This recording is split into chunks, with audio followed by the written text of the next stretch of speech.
नमस्कार दोस्तों, मैं हूं प्रोफेसर भावना और मीडिया डिक्शनरी में आप सभी का बहुत बहुत स्वागत है। आज हम मीडिया डिक्शनरी में चर्चा करेंगे हमारे टर्म नंबर 70 की, और ये है verbal and non verbal communication, यानी मौखिक और अमौखिक संचार। कम्युनिकेशन यानी संचार हमारी जिंदगी का अभिन्न हिस्सा है। हम बिना खुद को अभिव्यक्त किए, बिना सामने वाले से बोले बतियाए नहीं रह सकते, और शायद इसी वजह से जो कैदी हुआ करते थे उन्हें कई बार सजा के तौर पे काल कोठरियों में बंद किया जाता था, ऐसी जगहों पर रखा जाता था जहां पर कोई उनके आसपास ना हो और जिससे वो बात कर पाए, अपनी बात कह पाए। तो इस तरीके से संचार हमारी जिंदगी में एक बहुत बड़ा रोल निभाता है। तो संचार के बहुत सारे तरीके हैं, बहुत सारे माध्यम हैं, लेकिन आज हम फोकस करेंगे वर्बल कम्युनिकेशन और नॉन वर्बल कम्युनिकेशन पर, यानी मौखिक और अमौखिक संचार पर। तो सबसे पहले आइए नजर डालते हैं मौखिक संचार पर। मौखिक संचार का मतलब है संचार का वो जरिया जहां पर हम शब्दों का इस्तेमाल करते हैं, चाहे वो हम लिख कर करें, चाहे वो हम बोल कर करें। तो वैसा संचार जहां पर शब्दों का इस्तेमाल किया जाता है, चाहे लिख कर या बोल कर, उसे मौखिक संचार कहते हैं।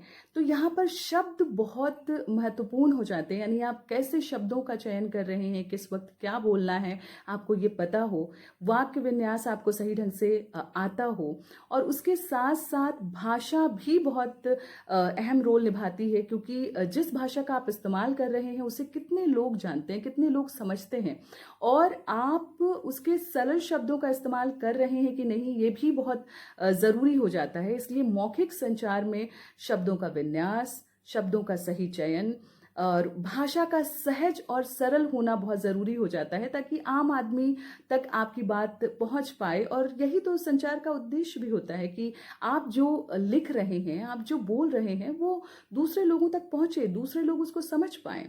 तो आइए अब आते हैं हम अगला हमारा इसी का जो अगला हिस्सा है, नॉन वर्बल कम्युनिकेशन यानी अमौखिक संचार। तो ऐसा संचार जहां पर शब्दों का इस्तेमाल नहीं किया जाता, बिना शब्दों के जब हम संचार करते हैं तो उसे अमौखिक संचार कहते हैं या नॉन वर्बल कम्युनिकेशन करते हैं। यानी ऐसा संचार जहां पर आप हाव भाव के जरिए, अपनी बॉडी लैंग्वेज के जरिए, आंखों के इशारों के जरिए या फिर अपने स्पर्श के जरिए भी जब सामने वाले से संवाद स्थापित करते हैं, सामने वाले से अपनी अभिव्यक्ति जाहिर करते हैं, तो उसे ही नॉन वर्बल कम्युनिकेशन कहते हैं। और बहुत सारे शोध ये बताते हैं कि वर्बल कम्युनिकेशन से ज़्यादा प्रभावशाली जो है वो नॉन वर्बल कम्युनिकेशन होता है, यानी अमौखिक संचार होता है। और प्रोफेसर अल्बर्ट मेहराबियन है, उन्होंने तो इस पर बहुत गहन अध्ययन किया है और पाया है कि आप क्या कहते हैं उससे ज़्यादा कई बार ये मायने रखता है कि आप कैसे कहते हैं, आपके कहने का टोन क्या है, आपके फेशियल एक्सप्रेशन उस समय कैसे होते हैं जब आप सामने वाले से संवाद स्थापित कर रहे हैं या जब आप सामने वाले तक अपनी कोई बात पहुंचा रहे हैं। तो इस वजह से यहाँ पर नॉन वर्बल कम्युनिकेशन की जो भूमिका है वो बहुत अहम है, और हमारी रोजमर्रा की जिंदगी में भी हम कई बार मौखिक संचार से ज्यादा अमौखिक संचार कर रहे होते हैं, और उसका परसेंटेज मौखिक संचार से ज्यादा होता है। इसका एक छोटा सा अगर आप एग्जाम्पल लेना चाहें तो मुझे लगता है कि अभिभावकों और बच्चों के बीच का जो रिश्ता है वो एक बहुत ही मजबूत उदाहरण है, या एक हम कह सकते हैं कि वहां पर जो अमौखिक संचार होता है वो बहुत प्रबल होता है। अगर बच्चे को माँ बाप ऐसे करके आंख दिखा रहे हैं तो बच्चा समझ जाता है कि वो नाराज है, या फिर जब माँ प्यार से अपने बच्चे के सिर पे हाथ फेरती है तो वहां शब्दों की जरूरत नहीं होती है, वहां दोनों के बीच भावों का आदान प्रदान बड़ी आसानी से हो जाता है।